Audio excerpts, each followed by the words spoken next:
Hey, Shabbat Shalom, disculpen la tardanza, 3 minutitos, estaba sacando a mi perrita y se tardó más de lo usual, así que disculpen por eso. Como le estaba diciendo esta noche, continuando con el libro de Números o de Bamidbar, vamos a estar en la porción que se llama Shelach Leja, y esta porción se encuentra en Números capítulo 13, verso 1 al capítulo 15, verso 41. Y esta porción tiene 3 mandamientos, 2 positivos y 1 negativo. Así que vamos a dar comienzo a la lectura de la porción de esta noche, pero primero vamos a hacer la bendición de la Torá, que dice así: Baruch ata Adonai Eloheinu melech haolam asher bahar banu amim benatan lanu et torato. Baruch ata Adonai noten haTorah. Amén. Bendito eres tú, oh Señor Dios nuestro, Rey del universo, que nos ha escogido de entre todos los pueblos y nos dio su Torah. Bendito eres tú, oh Señor, dador de la Torah. Amén. Así que si usted tiene su Biblia, como siempre nos gusta leer la porción completa para así no perdernos de nada y poder dialogar al respecto de todas las partes de todo lo que leamos de la Torah. Así que de nuevo, capítulo 13, verso 1 del libro de Bamidbar o Números. Y dice así: Y Hashem habló a Moisés diciendo: envía tú hombres que reconozcan la tierra de Canaán. En el hebreo, Shelach Leja, Anashim. Y Shelach Leja se puede traducir como envía por ti mismo. Y lo que traducen como hombres es el término Anashim, que en el hebreo da a entender que son personas importantes, hombres importantes dentro de la comunidad, y vamos a ver que así lo describen. Y reconozcan en la palabra Veyaturu, Veyaturu, que viene de la palabra del verbo tur, que significa investigar por separado, explorar, investigar con propósito, adquirir conocimiento. Lamentablemente muchas traducciones lo traducen como espiar o como espías, y realmente ese no es la definición primaria de ese verbo, dando a entender que es cuestión de ir a ver, explorar, mirar, con la intención realmente detrás de eso es ver lo bueno de lo que ellos están mirando, y no es realmente espiar. La diferencia con el término de espiar, que es otro, no es este, no es el verbo tur, es que da a entender que es espiar con propósito de milicia, investigar defensas, ver cuán fuerte o cómo es la defensa en términos de milicia de ese lugar. Pero aquí Moisés lo que le está pidiendo es que vayan a explorar, a mirar realmente cuán buena es la tierra, como Hashem le había dicho. Y dice: la cual yo doy a los hijos de Israel. Recuerden que la tierra es un regalo del rey. De cada tribu de sus padres enviaréis un varón, cada uno príncipe entre ellos. Así que son personas que son príncipes, que son líderes, que no son cualquier hombre delante de la tribu. Verso 3, y Moisés los envió desde el desierto de Parán conforme a la palabra de Hashem, y todos aquellos varones eran príncipes de los hijos de Israel. Estos son sus nombres. Lógico, no voy a mencionarlo a todos, pero sí voy a mencionar las tribus. Envían de la tribu de Rubén, la tribu Simeón, de la tribu de Judá, Caleb, hijo de Jefone, de la tribu de Isaacar, de la tribu de Efraín, Oseas, hijo de Nun o Joshía, en hebreo es Joshía, de la tribu de Benjamín, de la tribu de Zabulón, de la tribu de José, de la tribu de Manasés, de la tribu de Dan, de la tribu de Aser, de la tribu de Neftalí, de la tribu de Gad. Verso 16. Estos son los nombres de los varones que Moisés envió a reconocer, explorar la tierra. Y a Oseas o Joshía, hijo de Nun, le puso Moisés el nombre Yehoshua, que lo traducen como Josué. Yo no estoy de acuerdo en que traduzcan nombres debieran dejarlo como se les dio originalmente.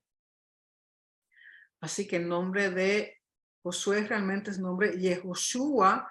Qué interesante que la forma corta de Yehoshua es Yeshua. Por lo tanto, cuando si usted está viendo algún estudio de esta porción, y sobre todo cuando son estudios por judíos, ellos dicen Yeshua. Yeshua. Verso 17. Los envió pues Moisés a reconocer o explorar o investigar la tierra de Canaán, diciéndole, subid de aquí al Negev y subir al monte y observad, o sea, mirar la tierra como es y el pueblo que la habita, si es fuerte o débil, si son pocos o numerosos, cómo es la tierra habitada, si es buena o mala, cómo son las ciudades habitadas, si son campamentos o plazas fortificadas, cómo es el terreno, si es fértil o estéril, si hay en él árboles o no, y esforzaos y tomad el fruto del país. Y era el tiempo de las primeras uvas. Tenemos que algo que pusieron los otros días en metodología, estudios de metodología, que fue traducido por el pastor Suaste, gracias pastor Suaste, es lo que llaman el ciclo agrario del Levante. Se encuentra en el grupo de Telegram del More Rico y también está en el grupo de Telegram de nosotros del Discipulado. Es importante que conozcan este ciclo porque aquí le va a hablar de los meses hebreos, los meses, cómo concuerdan con los meses gregorianos, sobre las fiestas, festividades, las estaciones, si son temporadas de lluvia o de sequía, cuándo es la lluvia temprana, cuándo es la lluvia tardía, si es invierno, si es tiempo de verano, y las actividades agrícolas. Recuerden que las festividades de Hashem están asociadas con la agrícola de la tierra de Israel. Por lo tanto, cuando dice que era el tiempo de las primeras uvas, está hablando más o menos el tiempo de julio, agosto, pleno verano. Y dice, y ellos subieron y reconocieron la tierra desde el desierto de Zin hasta Rehob, entrando en Hamat. Muchos de estos sitios hoy día no saben exactamente cuáles son ni qué eran, pero tienen una idea más o menos. Y subieron al Negev y vinieron hasta Hebrón. Ahora, Hebrón sí saben dónde está, que es donde están enterrados los patriarcas. Y allí estaban Ahimán, Sesai y Talmai, hijos de Anac. Hebrón fue edificada 7 años de Zoán en Egipto, dando a entender que es una ciudad bien antigua. Y menciona a los hijos de Anac porque si ustedes recuerdan en Génesis, los hijos de Anac eran una raza o que eran, muchas veces los describen como gigantes, pero no eran gigantes, eran personas grandes, altas, gigantescas, quizá uno podría decir, pero también eso es algo subjetivo, porque una persona que mide 6'3", para él una persona gigante tiene que ser mucho más alta, de 7 pies. Para mí, yo lo que mido son 5'4", así que cualquier persona mayor de eso ya para mí es un gigante. O sea que eso es una perspectiva subjetiva, lo que es una persona alta, grande, gigantesca. Pero para ellos, y sabemos que el israelita no es muy alto, no tiende a ser muy alto, eran personas altas los hijos de Anac. Verso 23, y llegaron hasta el arroyo de Escol, y de allí cortaron un sarmiento con un racimo de uvas, el cual trajeron 2 en un palo, y de las granadas y de los higos, dando a entender que el fruto era abundante y grande. Y se llamó aquel lugar el Valle de Escol por el racimo que cortaron de allí los hijos de Israel, porque Escol significa racimo.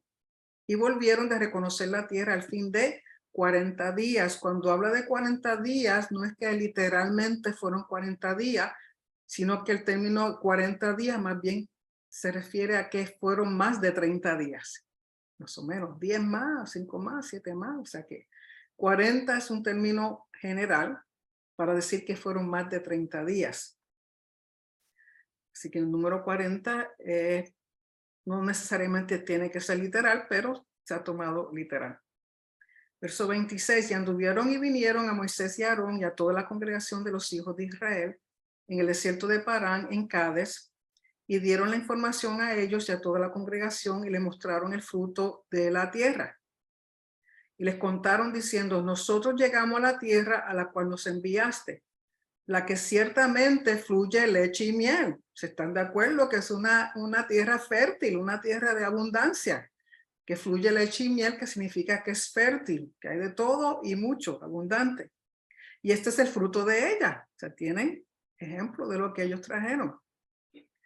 Mas el pueblo, el pero, aquí viene el pero, mas el pueblo que habita aquella tierra es fuerte y las ciudades muy grandes y fortificadas, y también vimos allí a los hijos de Anac. O sea, la perspectiva de los que están hablando fue una perspectiva más bien militar. O sea, ellos están mirando, lo que vieron eran en una perspectiva militar. O sea, cómo comparar nuestra milicia, nuestras fuerzas como una milicia con los de este lugar. Amalek habita el Negev, y el Eteo, el Jebuseo y el Amorreo habitan en el monte, y el Cananeo habita junto al mar y a la ribera del Jordán. Entonces Caleb hizo callar al pueblo delante de Moisés y dijo, subamos luego y tomemos posesión de ella, porque más podremos nosotros que ellos. O sea que la perspectiva de Caleb es muy diferente. Él no está mirando en términos de milicia, él está mirando, recordando la palabra que Hashem les dio a ellos con respecto a la tierra. Los varones que subieron con él dijeron, no podremos subir contra aquel pueblo porque es más fuerte que nosotros. Y hablaron mal entre los hijos de Israel de la tierra que habían reconocido, diciendo, la tierra por donde pasamos para reconocerla es tierra que traga a sus moradores, y todo el pueblo que vimos en medio de ella son hombres de grande estatura. O sea, ellos, la perspectiva de ellos fue completamente física, en términos de milicia, comparándose ellos con la gente que vive allí. Pero recuerden que realmente ese no era el propósito de ir a ver la tierra. Y dice, verso 33. También vimos allí gigantes, hijos de Anac, raza de los gigantes, y éramos nosotros, a nuestro parecer, como langostas, y así les parecíamos a ellos. Recuerden que la langosta aquí no es la langosta de mar. Está hablando de el saltamontes. El saltamontes es un insecto que se puede comer, se considera kosher, aunque ni con chocolate los quiero, gracias. Pero dando tan a entender que se les iban a comer vivos. ¿Por qué sucede? Entonces toda la congregación gritó y dio voces, y el pueblo lloró aquella noche. Y se quejaron contra Moisés y contra Aarón todos los hijos de Israel. Y les dijo toda la multitud, oh, si muriéramos en la tierra de Egipto, en este desierto, oh, que muriéramos. ¿Y por qué nos trae Hashem a esta tierra para caer a espada y que nuestras mujeres y nuestros niños sean por presa? ¿No nos sería mejor volvernos a Egipto? Y decían el uno al otro, designemos un capitán y volvamos a Egipto. Traición. O sea, un motín. Entonces Moisés y Aarón, miren la actitud de estos varones. Entonces Moisés y Aarón se postraron sobre sus rostros delante de toda la multitud, la congregación de los hijos de Israel.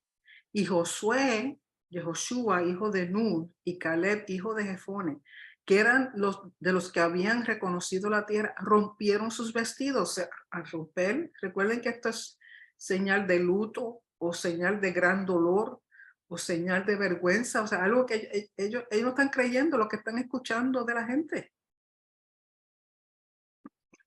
Y hablaron a toda la congregación de los hijos de Israel diciendo, la tierra por donde pasamos para reconocer la tierra en gran manera buena.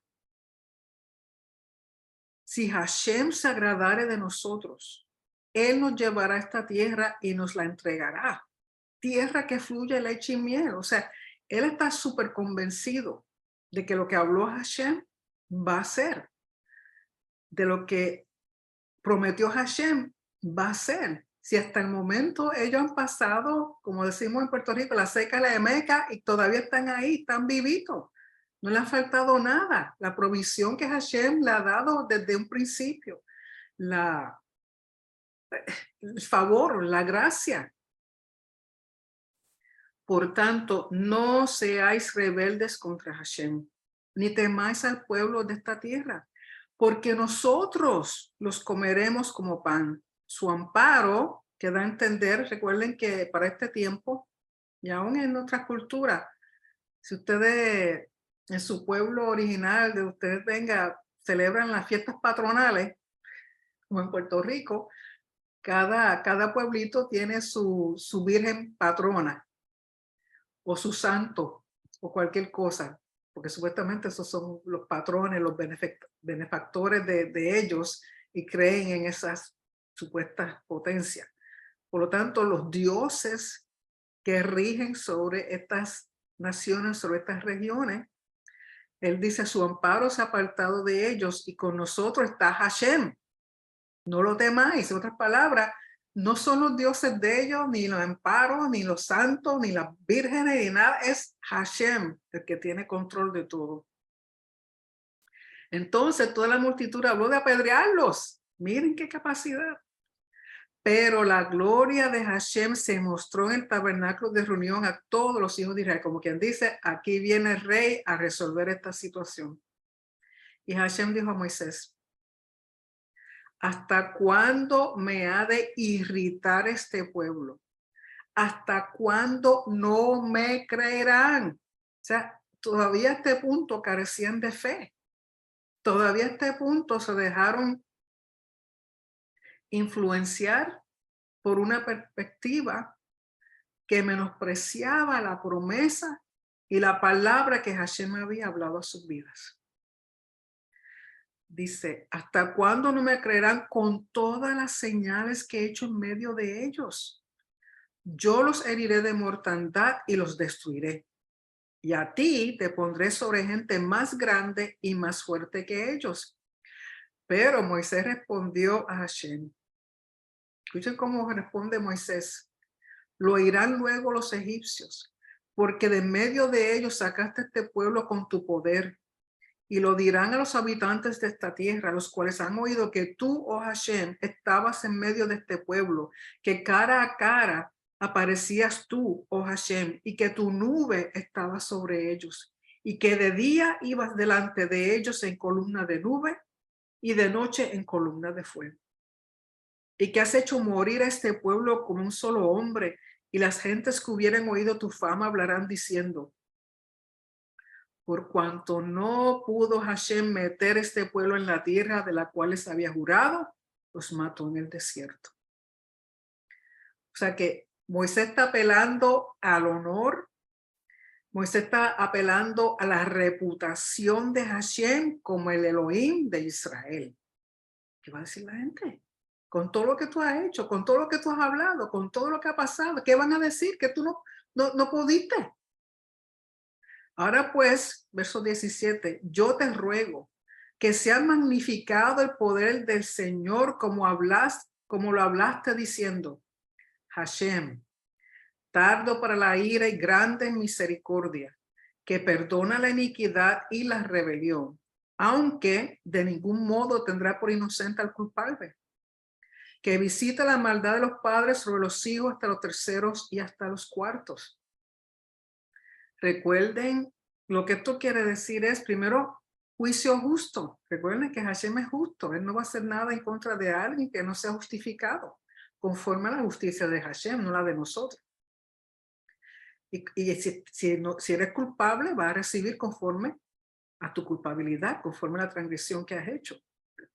Dice que visita la maldad de los padres sobre los hijos hasta los terceros y hasta los cuartos, que da a entender, como yo lo entiendo, es que si en estas tercera y cuarta generaciones no ha habido alguien dentro de esa generación que se arrepienta y cambie toda la dinámica de la familia, todo el creer de la familia, o sea, que haga un cambio, que sea la persona que se pare y haga teshuva, y vuelve a los caminos de Hashem. Si no hay nadie que se pare a favor de Hashem y continúan haciendo lo que hicieron los padres, pues Hashem, por el pacto que ha hecho con Israel, tiene derecho a castigar hasta la cuarta generación, dando oportunidad que hasta la cuarta generación alguien se levante, haga teshuva y traiga de nuevo a la familia al conocimiento de Hashem. Y estoy segura que muchos de ustedes son los primeros en sus familias, en sus hogares, en hacer un cambio una rotación de 180 grados, darle la espalda al mundo, a la idolatría, a todo lo que no es conforme al pacto y regresar al Padre. Eso es una gran responsabilidad. Pero si tú has hecho eso y por alguna razón en esas generaciones había algo que Hashem iba a castigar, tú has roto esa maldición, tú has roto eso porque tú has tornado tu corazón a Hashem. Estoy segura que muchos de ustedes están en esa posición actualmente. Por lo tanto, dice el verso 19, perdona ahora la iniquidad de este pueblo según la grandeza de tu misericordia y como has perdonado a este pueblo desde Egipto hasta aquí. O sea, la forma de uno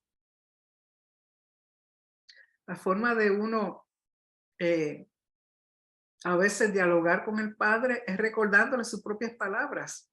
Acuérdate lo que me dijiste, acuérdate lo que prometiste, acuérdate lo que has dicho. No es que Él se olvide, pero quizá lo hace para que nosotros recordemos bien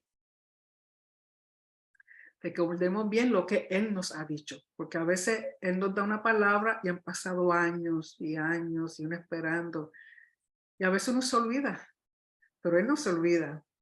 Pero es bueno uno recordarle al Padre lo que nos ha prometido. A Él le gusta eso. No es una forma de negativa de decir, tú me dijiste, no, usted no. Sino como hizo Moisés, con humildad, reconociendo su soberanía, reconociendo su honor. Por lo tanto, de nuevo, si usted está parado en la brecha por su familia en este momento, haciendo cosas que ellos no entienden, que te dicen tan loco o loca, que tú lo que quieres ser judío, recuerda que es tu corazón que está tornándose de nuevo el Padre y ahí tú estás cesando muchas de estas maldiciones generacionales que es hasta la cuarta generación. Y Él te dice, a la que tú llegas y comienzas a enseñarle a tus hijos, a los hijos de tus hijos, es hasta 1000 generaciones, que quiere decir que es hasta la eternidad. Así que seamos firmes, no nos dejemos influenciar por perspectivas que no honran al rey, por perspectivas que no levantan su palabra, por perspectivas que no afirman su pacto y sobre todo por perspectivas que menosprecian al Mesías. Si usted está escuchando cosas así o cosas parecidas donde usted está, sálgase, porque eso no es para edificar ni para hacer crecer el reino. Pero usted asegúrese de estar en un sitio en que le hablen la verdad, lo guíen correctamente conforme al corazón del Padre, conforme a su palabra, con entendimiento, discernimiento y sabiduría, que son las características del Espíritu Santo. En todo esto tiene que estar también el Espíritu Santo, no es solamente la Torá. Y eso yo lo he dicho y lo sigo recalcando.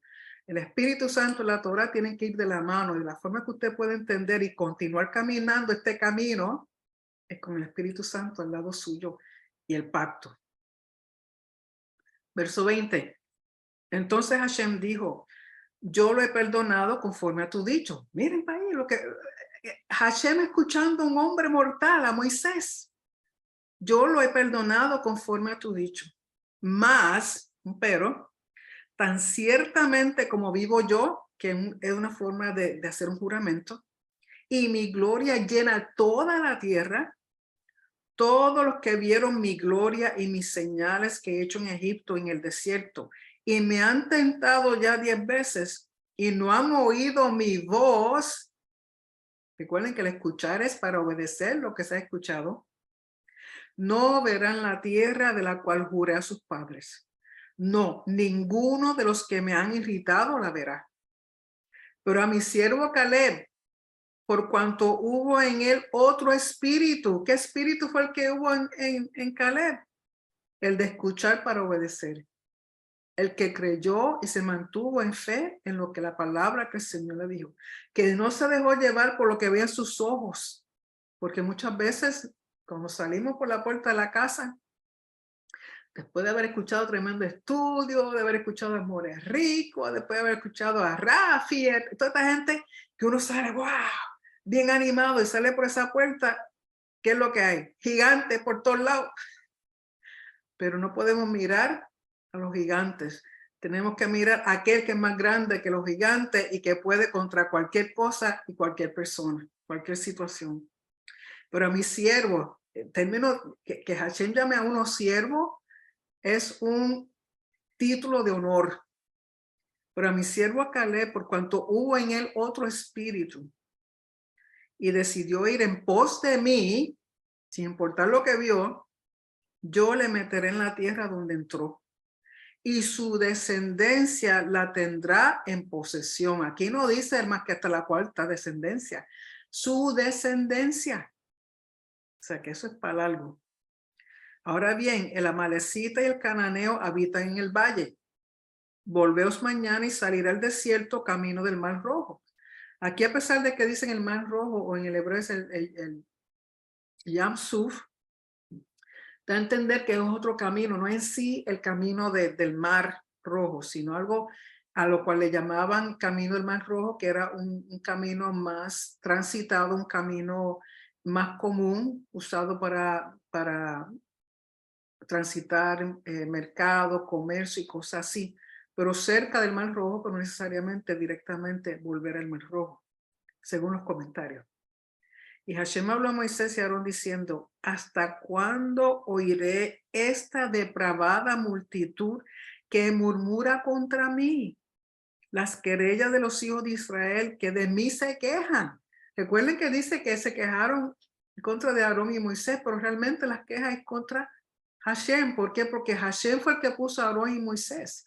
Eso nos debe enseñar que cuando Hashem pone a líderes, y usted tiene que estar seguro que el que está ministrándole a usted, enseñándole a usted, hablándole a usted, guiándole a usted, fue puesto por Hashem. Sea hombre o sea mujer.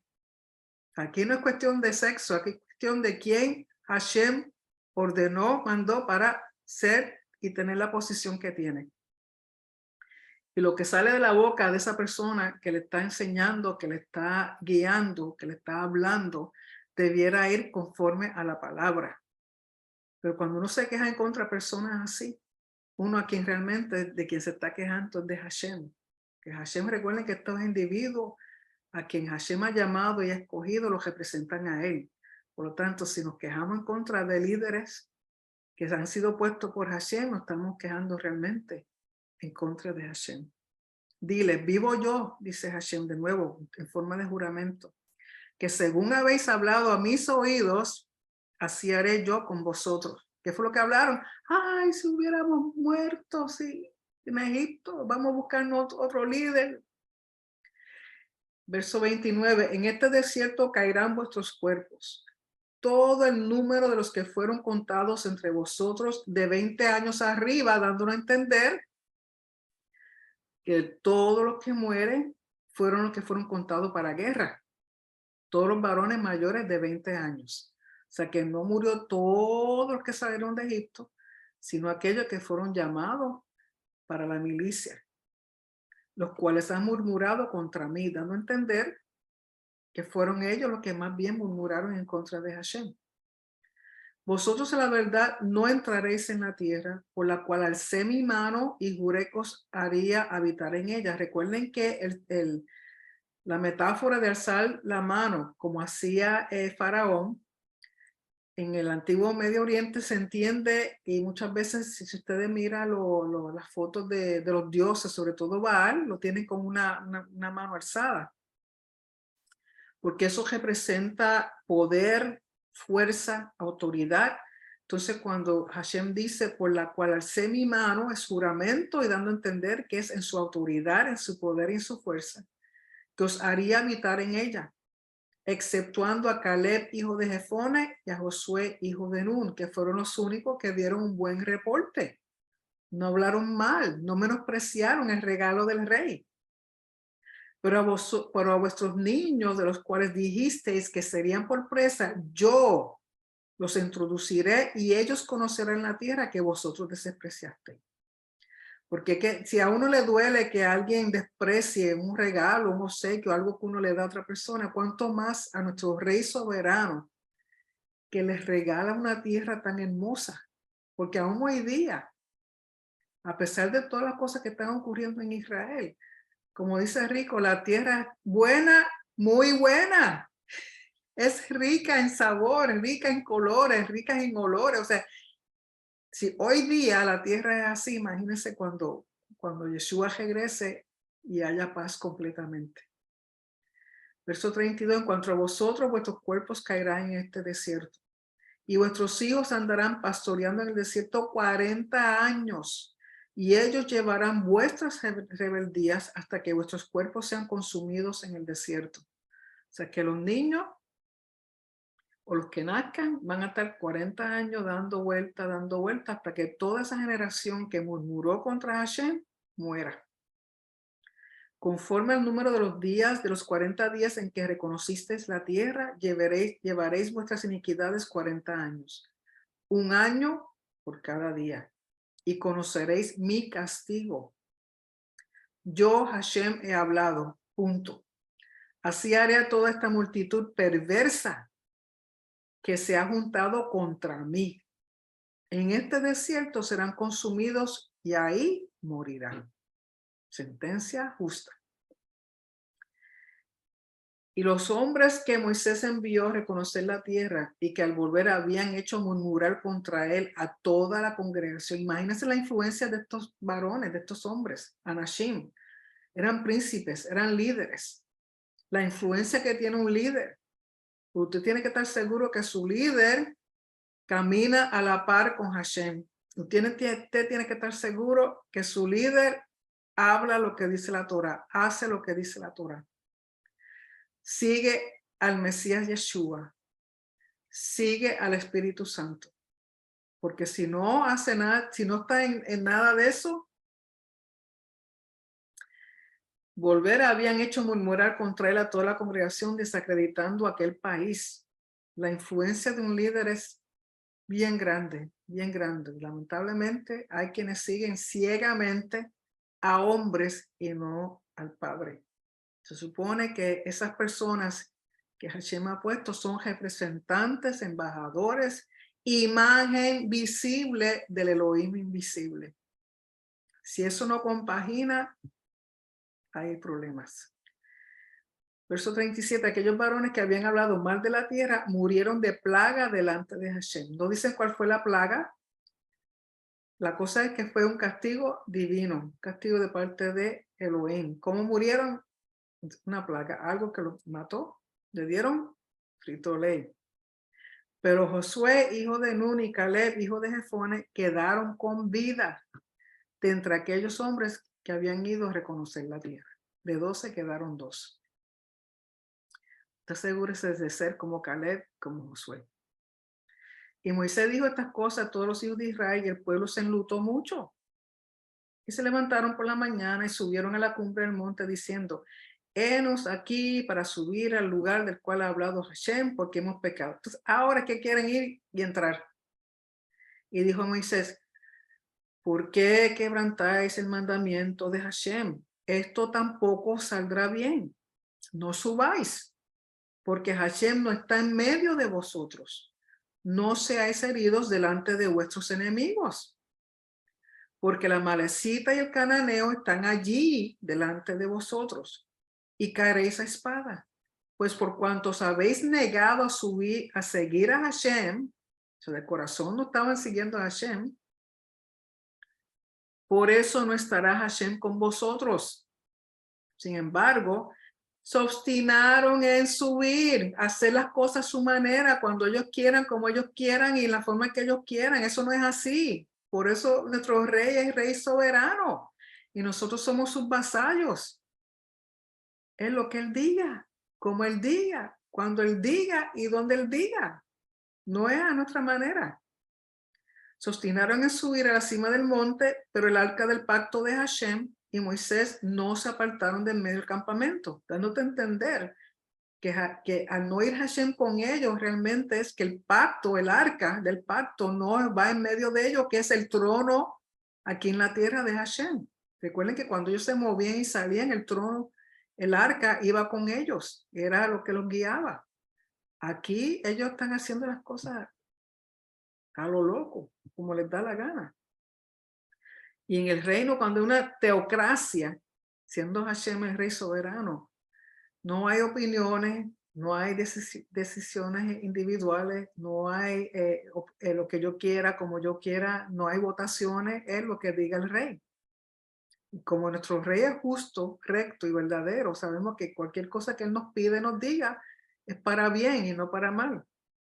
Y descendieron el amalecita y el cananeo que habitaban en aquel monte y los hirieron y los derrotaron persiguiéndolos hasta Orma. Y Orma significa destrucción, o sea, que le dieron una paliza. Ellos quisieron hacerlo a su manera, creen que iban a hacerlo. Si Hashem no está en medio de lo que tú vas a hacer, no te vista que no va para ningún lado, como decimos en Puerto Rico. Si Hashem no está en el asunto, porque cuando Hashem está en el asunto, todo fluye y todo va cayendo en su sitio. Capítulo 15. Hashem habló a Moisés diciendo, habla a los hijos de Israel y diles, cuando hayáis entrado en la tierra de vuestra habitación que yo os doy, dando a entender que van a entrar en su tiempo, y hagáis ofrenda encendida a Hashem, holocausto o sacrificio por especial voto, o de vuestra voluntad, o para ofrecer en vuestras fiestas solemnes olor grato a Hashem, de vacas o de ovejas, entonces el que presente su ofrenda a Hashem traerá como ofrenda la 10ª parte de un efa de flor de harina amasada con la 4ª parte de un hin de aceite. Aquí lo que va a hablar ahora es que cuando ellos llegan a la tierra y vengan a ofrecer ofrendas voluntarias, porque recuerden que hay ofrendas voluntarias, hay ofrendas que son obligatorias de acuerdo a las transgresiones que se hagan. Entonces, esta ofrenda voluntaria, dependiendo del animalito que van a dar de ofrenda, es la cantidad de harina, aceite y vino que va a acompañar esa ofrenda. Eso es lo que está hablando aquí. Verso 5. De vino para libación ofrecerá la 4ª parte de un hin, además el holocausto y sacrificio por cada cordero. Por cada carnero, ahora está hablando del carnero, hará su ofrenda de 2 décimas de flor de harina amasada con la 3ª parte de un hin de aceite, y de vino para libación ofrecerá la 3ª parte de un hin en olor grato a Hashem. O sea, que según va el valor y el tamaño del animal en crecimiento en mayor, va a ser mayor las cantidades de harina, de aceite y de vino. O sea, cada cosa va a corresponder a la ofrenda. Una ofrenda pequeña, un animalito, un corderito, pues se da menos harina, aceite y vino comparado a un novillo, a un buey que uno traiga. Verso 8, cuando ofrecieres novillo en holocausto o sacrificio por especial voto o de paz, o sea, un chelamim, Hashem, ofrecerás con el novillo una ofrenda de 3 décimas de flor de harina amasada con la mitad de un hin de aceite, y de vino para la libación ofrecerá la mitad de un hin en ofrenda encendida de olor grato a Hashem. Así se hará con cada buey o carnero o cordero de las ovejas o cabrito. O sea, dependiendo del animalito que sea, va a ser la cantidad de cada cosa. Conforme al número, así haréis con cada uno. Si ofrendas 5 corderos, pues para cada cordero va a ser la misma cantidad de harina. O sea, cada cordero va a tener la misma cantidad de harina, aceite y vino. Todo natural hará estas cosas así para ofrecer ofrenda encendida de olor grato a Hashem. Y cuando habitare con vosotros extranjero, aquí el extranjero es aquel que habita en medio del pueblo de Israel, se considera parte del pueblo de Israel. O cualquiera que estuviere entre vosotros por vuestras generaciones, si hiciera ofrenda encendida de olor grato a Hashem, como vosotros hiciereis, así hará él. aunque no sea natural de Israel, que no nació ahí, pero convive con ellos, ya es parte del pueblo. Si va a hacer ofrendas voluntarias, la tiene que hacer igual que el israelita. Un mismo estatuto tendréis vosotros de la congregación y el extranjero que con vosotros mora. Será estatuto perpetuo por vuestras generaciones, como vosotros, así será el extranjero delante de Hashem. Y sabemos que cuando estaba el templo, estoy segura que cuando estaba el tabernáculo, habían áreas donde aquellos que eran extranjeros podían traer sus ofrendas. Lógico, ellos están limitados hasta donde pueden llegar, pero sí podían presentar ofrendas, igualmente en el templo. Había un lugar, recuerden que dentro de el complejo del templo, porque cuando decimos templo, todo el mundo está pensando que es el santuario como tal, pero templo se le decía a todo el complejo. Pero dentro de ese complejo del templo había unos atrios que eran los atrios de los gentiles. Gentiles en el sentido pues que no eran israelitas, ¿okay? Cualquier otra nación que no era israelita. Pero esos extranjeros o esos gentiles no podían pasar del soreg. Solamente los israelitas, varones circuncidados y mujeres israelitas eran los que pasaban del soreg hacia adelante, hacia la corte de las mujeres, los varones hacia la corte de Israel, los levitas y luego los sacerdotes.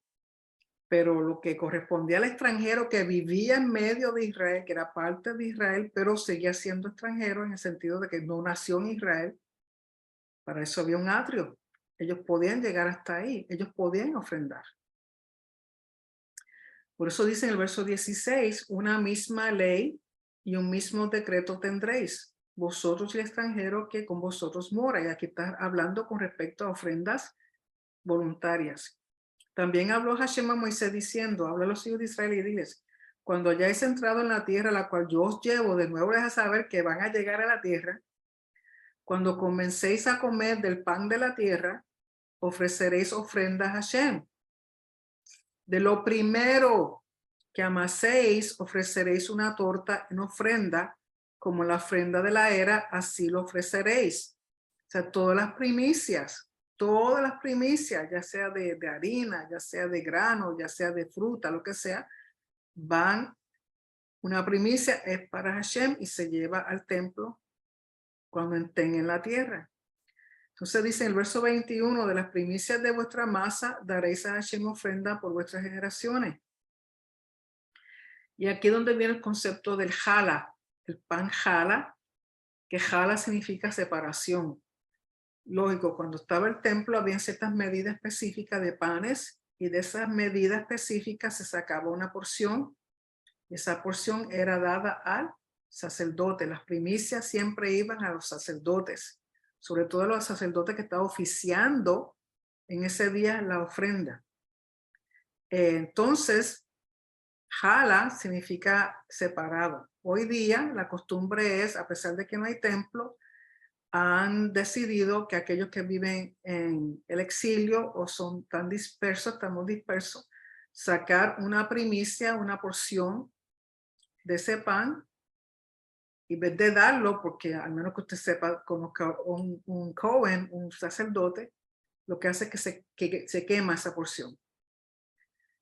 Dice, y cuando erraréis y no hicieres todos estos mandamientos que Hashem ha dicho a Moisés, todas las cosas que Hashem os ha mandado por medio de Moisés, desde el día que Hashem lo mandó y en adelante por vuestras edades, aquí ya van a ser ofrendas obligatorias.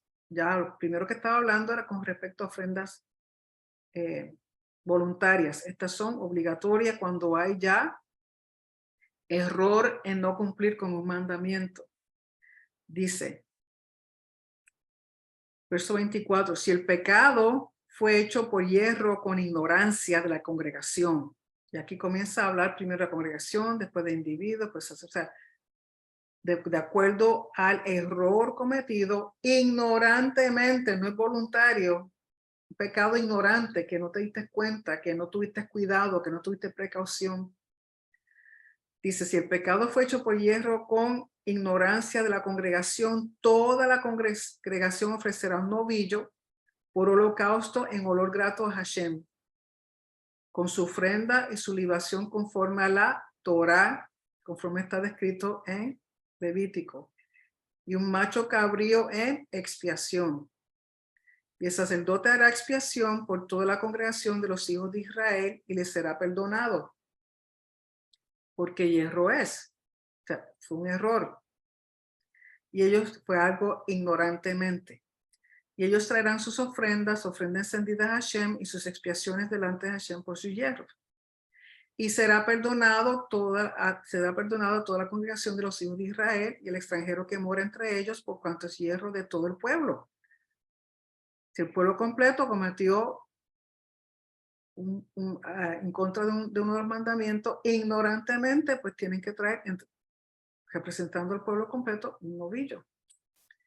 Si una persona, ahora es el individuo, si una persona pecare por hierro, ofrecerá una cabra de 1 año para expiación o purificación. Y el sacerdote hará expiación o purificación por la persona que haya pecado por hierro. Cuando pecare por hierro delante de Hashem, la reconciliará y le será perdonado. O sea que esta ofrenda daban perdón por pecados no voluntarios, pecados hechos por ignorancia. Verso 29. El nacido entre los hijos de Israel y el extranjero que habitar entre ellos, una misma ley o Torah tendréis para que quisiere algo por hierro. O sea, estos son mandamientos con respecto a las transgresiones, pecados, que recuerden que hay diferentes grados de pecado, como hay diferentes grados de ofrendas y de santidad. Mas la persona que hiciere algo con soberbia, aquí en el hebreo dice con mano en alto, brazo fuerte, brazo levantado, así el natural como el extranjero ultraja a Hashem. En otras palabras, alguien que cometiere un pecado con soberbia, voluntariamente, entendiendo y sabe lo que está haciendo.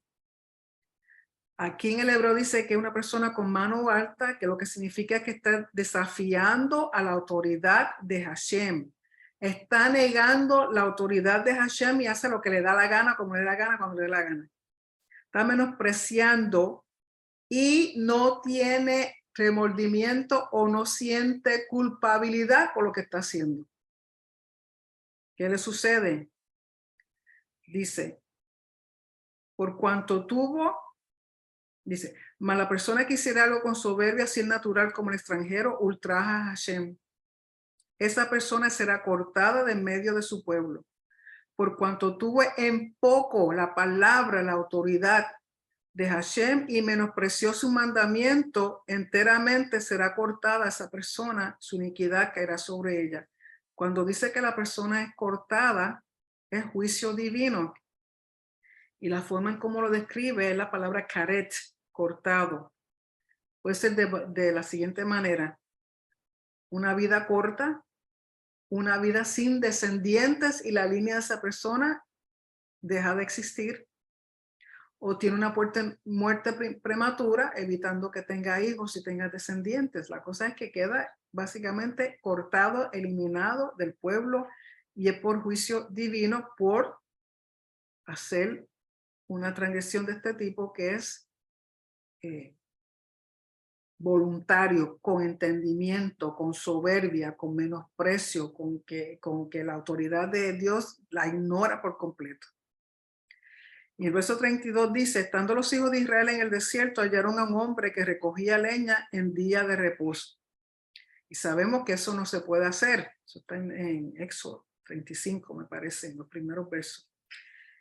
Y los que le hallaron recogiendo leña lo trajeron a Moisés y a Aarón y a toda la congregación y lo pusieron en la cárcel. Aquí la cárcel no es como el concepto de cárcel de hoy día, sino lo pusieron en un sitio retenido hasta que ellos decidieran qué iban a hacer con él. Porque no estaba declarado qué se le había de hacer. Y Hashem dijo a Moisés, irremisiblemente muera aquel hombre. Apedréelo toda la congregación fuera del campamento. ¿Por qué? Porque está transgrediendo el Shabbat. Está haciendo un trabajo, está haciendo algo que no debía hacer. Y si está recogiendo leña, lo más probable es para hacer un fuego. Y sabemos que no se puede encender fuego en Shabbat debido a que, como estaba explicando el More Rico en el estudio que hizo hace poco, de que era entendido en el antiguo Medio Oriente que los paganos encendían fuegos para ofrecer comida sagrada a sus dioses en los días que ellos escogían como días especiales. Entonces, si una persona hacía eso en un Shabbat, se veía y se entendía que estaba encendiendo fuego para ofrecerle alimentos sagrados a otros dioses y no al Elohim de Hashem, porque ya Hashem dijo, no puedes encender fuego. Pero si enciendes el fuego antes del Shabbat, entonces puedes usarlo. Y en el templo sabemos que siempre había un fuego encendido en el altar, tanto para las ofrendas como para encender la menora. O sea que aunque fuera Shabbat, y sabemos que en Shabbat cambiaban la menora, la limpiaban y la preparaban, siempre había una lamparita encendida y las demás seguían encendidas. O sea, la cosa es no encender un fuego en el Shabbat, sino tenerlo ya encendido desde antes del Shabbat. Por eso muchos de los judíos ortodoxos, que lo he visto porque he estado en casa celebrando un Shabbat en casa de unos amigos que son judíos ortodoxos, tienen como un tipo de plancha que eso calienta, se mantiene caliente las 24 horas del Shabbat, cocinan antes de empezar el Shabbat y ponen todo ahí, y eso mantiene la comida caliente durante todo el día. Si lo meten en la nevera y lo sacan de nuevo, lo ponen ahí temprano y va calentando todo y no tienen que encender fuego, es lo que quiere decir. Lógico, hay más reglas y cosas asociadas con eso, pero eso se encuentra en los libros de Halajá, de las leyes judías.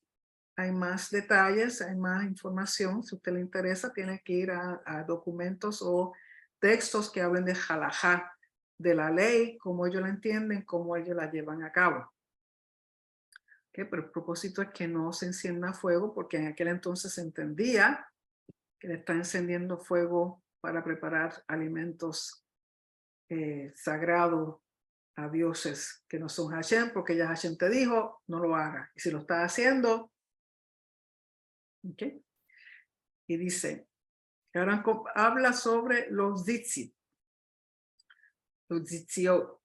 Y Hashem habla a Moisés diciendo, habla a los hijos de Israel y diles que se hagan Zitzit en los bordes de sus vestidos por sus generaciones y ponga en cada franja de los bordes un cordón de azul, un petit tejelet. En el hebreo de entender que la vestimenta tiene 4 esquinas y en esa esquina se ponían las franjas o los Zitziot. El azul representa realeza, representa una persona de puesto alto, representa que uno es parte del reino, porque para este tiempo franjas de color azul o púrpura lo usaban solamente gente con mucho dinero, porque era bien costoso el proceso de teñir franjas. Por lo tanto, solamente las personas pudientes eran los que podían tener este tipo de franjas en sus vestimentas. Esto no es algo nuevo, solamente exclusivo para Israel. Lo que era exclusivo en el antiguo Medio Oriente es que eran usados por reyes, por gente élite, o sea, por gente adinerada, gente de posición social o política o religiosa, pero nadie más. La gente común no. Pero aquí, ¿qué hace Hashem? Aquí dice, todos son iguales ante mis ojos, todos son mis hijos, todos son siervos, todos son vasallos, todos son parte del reino. Por lo tanto, todas las personas tienen el mismo estatus. No hay nadie más ni nadie menos. Todos son iguales ante los ojos de Hashem. Por lo tanto, habla de los zitzi, lógico, en aquel tiempo habían vestimentas que tenían esquinas. También se le conoce otro término de kanaf, es alas. Alas. Tener los zitziot en sus alas, como habla en Malaquía respecto al sol de justicia que vendrá con sanidad en sus alas. ¿Okay? Por lo tanto, el zitzit lleva una franja azul.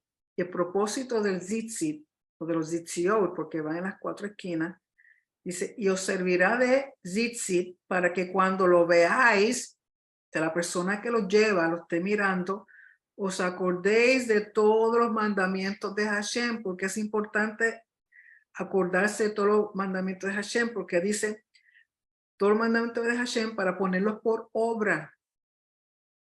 Y no miréis en pos de vuestro corazón y de vuestros ojos en pos de los cuales os prostituyéis.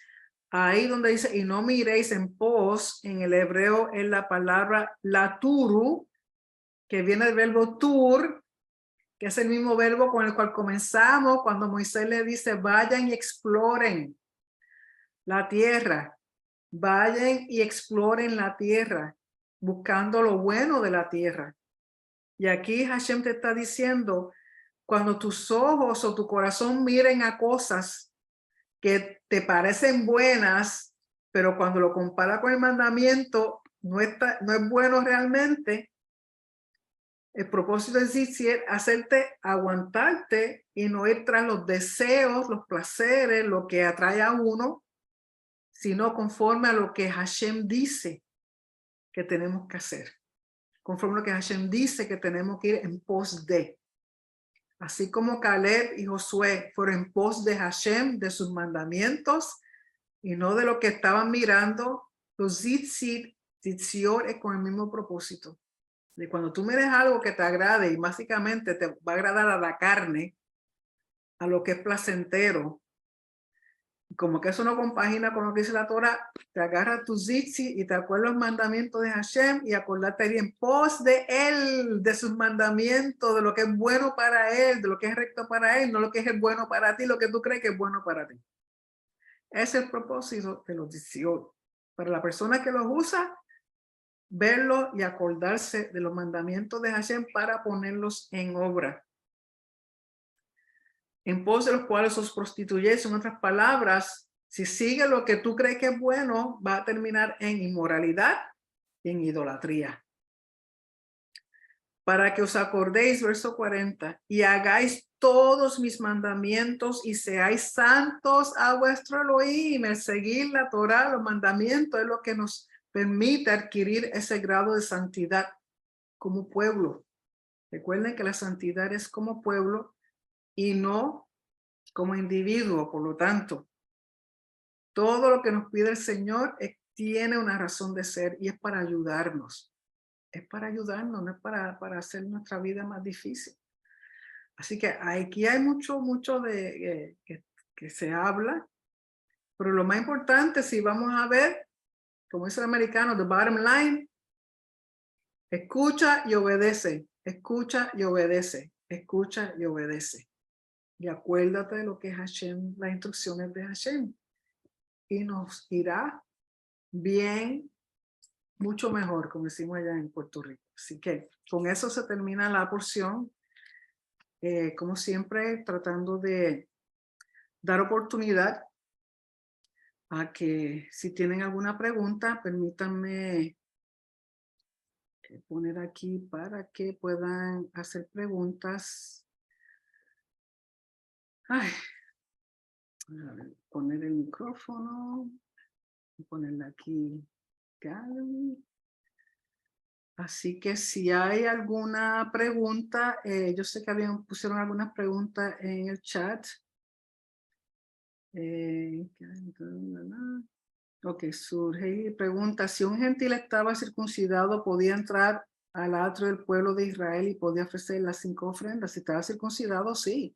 Pero recuerden que para estar circuncidado, lo que ellos entendían era que se había convertido al judaísmo, pero si está circuncidado, sí puede entrar.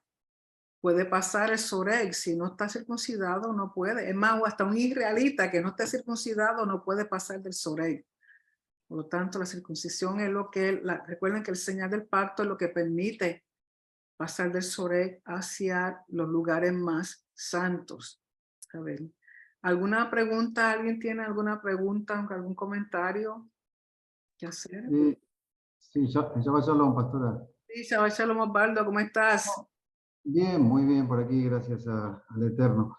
Respecto a lo que comentaba, en el caso de un gentil que no estaba circuncidado, es factible que los discípulos o que los apóstoles de Yeshua en ese caso, si esta persona argentina había recibido la instrucción de ellos, sea circuncidado por ellos, ¿no es cierto? Porque si no, si no iba a una parte, digamos, a una conversión que sería lágica, ¿no? No sería de acuerdo a lo que debería ser, ¿no? Sí, Puede ser entendido. sí, pero lo más lógico, lo más probable es que todos ellos estaban circuncidados de niños porque todos seguían la Torá. Es con respecto a personas que ya son adultos y vienen al conocimiento, que es lo que estaba pasando, por ejemplo, cuando los gentiles, las otras naciones empezaban a entrar a este caminar debido a que conocían y aceptaban a Yeshua. Recuerda lo que dice Santiago, Jacob, el hermano de Yeshua, que al principio les pedía que hicieran ciertas cosas básicas, las 4 cosas básicas, y luego, como iban a estar aprendiendo la Torá en cada Shabbat, en la sinagoga, eventualmente se iban a circuncidar, o sea, porque el propósito de entrar en este camino de aceptar a Yeshua como el Mesías, de aceptar la Torá, de obedecer, de escuchar, es que eventualmente todos los varones se circunciden, ese es el propósito. No se pide inmediatamente porque primero tiene que haber una circuncisión del corazón. Una vez está eso, debe seguir lo físico. Por lo tanto, si habían varones circuncidados, aunque fueran gentiles, podían pasar el soreg. Okay. Ok. Y aún cuando esté Yeshua, Mm. vamos a suponer que él diga que nosotros podemos entrar, porque para él, conforme a lo que dice la palabra, por medio de Yeshua nosotros somos hechos coherederos con Israel y co-ciudadanos con Israel. Por lo tanto, cualquier varón, aún hoy día ustedes, que dicen ser discípulos de Yeshua y seguir la Torá, si llegamos a ese tiempo vivo y él nos permite entrar al templo, si no están circuncidados físicamente, no van a poder entrar. Por más que creen en Yeshua y por más que... No, esa es parte del mandamiento, esa es la señal del mandamiento. Así es. Entonces, supongo, o sea, si en este caso los gentiles, pues iban a ser circuncidados entre ellos mismos porque el judío no lo iban a aceptar. Dentro del la comunidad, digamos. dentro del concilio mesiánico, del Sanedrín mesiánico, pues entonces hacían la circuncisión en su tiempo. Ok, gracias, pastora. A tu orden. ¿Alguna? La pregunta de la circuncisión la practicaba un joven o un levita en un lugar de la zona del templo, un médico o entre ellos mismos. No te sé decir, Ofelia, cómo era que lo hacían. Tendría que indagar al respecto cómo era. Porque recuerden que si son niños judíos, desde que nacen al 8º día, son circuncidados, punto. Aquí sería lo que no son judíos, no son israelitas de nacimiento, vienen al conocimiento y quieren ser parte de Israel. Eventualmente tienen que ser circuncidados. ¿Cómo lo hacían cuando estaba el Sanedrín mesiánico, cuando estaba en Santiago, cuando estaba Jacob, los discípulos y eso? No estaba Pablo, no te sé decir. Pero ¿quién hacía la circuncisión? ¿Cómo lo hacían y dónde lo hacían? Tendría que preguntarle a Joseph Good o a Rico. Ahora mismo no te sé contestar. No sé. ¿Alguna otra pregunta? Dice, ya que en esta parasha habla de que Yehoshua ben Nun circuncida a todos esos adultos antes de entrar a la tierra. Sí, él lo hace como líder, como hizo Abraham con su familia. Él mismo lo circuncidó, pero luego que están en la tierra, recuerdan que hay ciertas cosas que cambian cuando llegan a la tierra. No es que cambie el mandamiento, pero sí hay unas instrucciones adicionales conforme a cuando están en la tierra, como el Pesaj. Una vez están en la tierra, el Pesaj no se puede celebrar como se celebró en Egipto. Tiene que ser ya como el Señor dice, una vez llegan a la tierra, o sea, al entrar a la tierra cambian una serie de cosas. Por lo tanto, cómo ocurre, cómo sucede una vez llegan a la tierra. En este caso, sí, Caleb lo hace porque les fue ordenado que tienen que, porque iban a celebrar Pesaj, entrando en la tierra, pues tenían que estar circuncidados. Y como pasó con el hijo de Moisés, que su esposa lo circuncidó. Podría ser por alguien diferente. De nuevo, las circunstancias son diferentes. Una cosa es antes de la tierra y otra cosa es una vez llega a la tierra.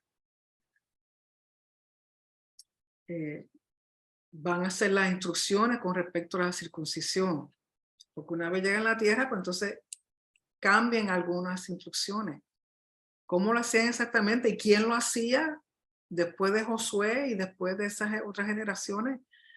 No te sé decir. Yo sé que hoy día dentro del judaísmo existe que llaman un Moel.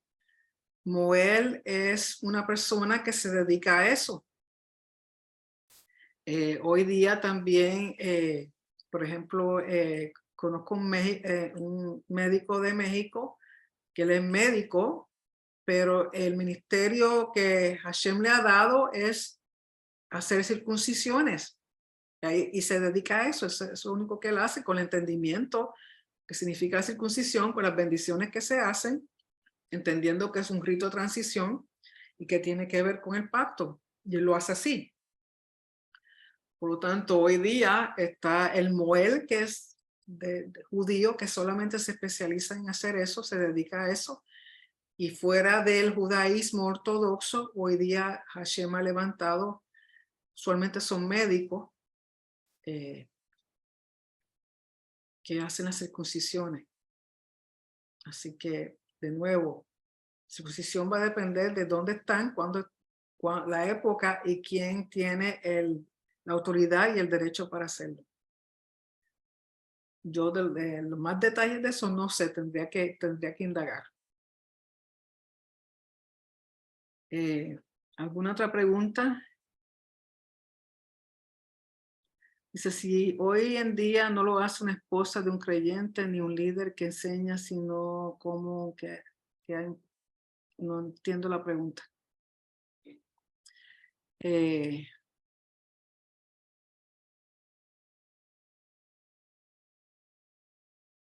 Hoy día una mujer, una esposa no puede hacerlo.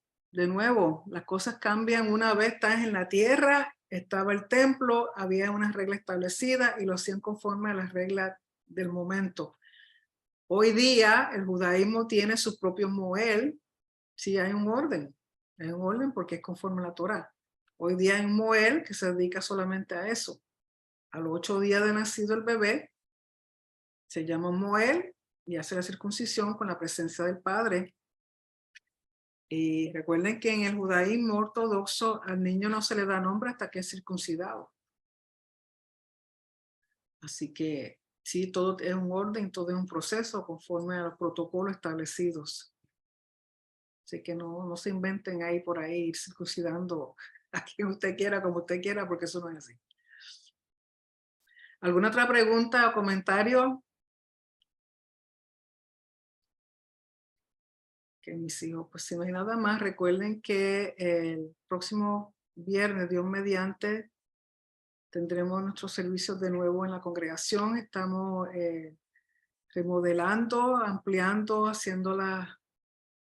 embelleciendo nuestra congregación para la honra y gloria del Padre.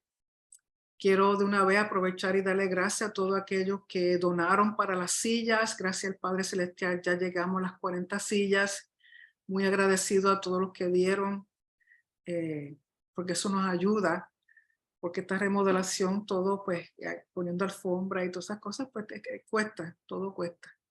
Pero gracias al Padre que nos ha provisto de personas que saben hacer las cosas, saben hacer estas cosas. Así que de nuevo muy agradecida a todos ustedes y agradecida al Padre por el apoyo de todos ustedes que se conectan, de que se unen a las oraciones, de que comparten los videos, la información en las redes. Muy, muy agradecida con todos. Así que muchas gracias. Muchas bendiciones, sobre todo en este Shabbat. Y ya mañana, Dios mediante, Shaharit a las 9 de la mañana con el pastor Vargas, y a las 4 tendremos nuestro servicio protocolo de Minja a las 4 de la tarde por Zoom y Facebook.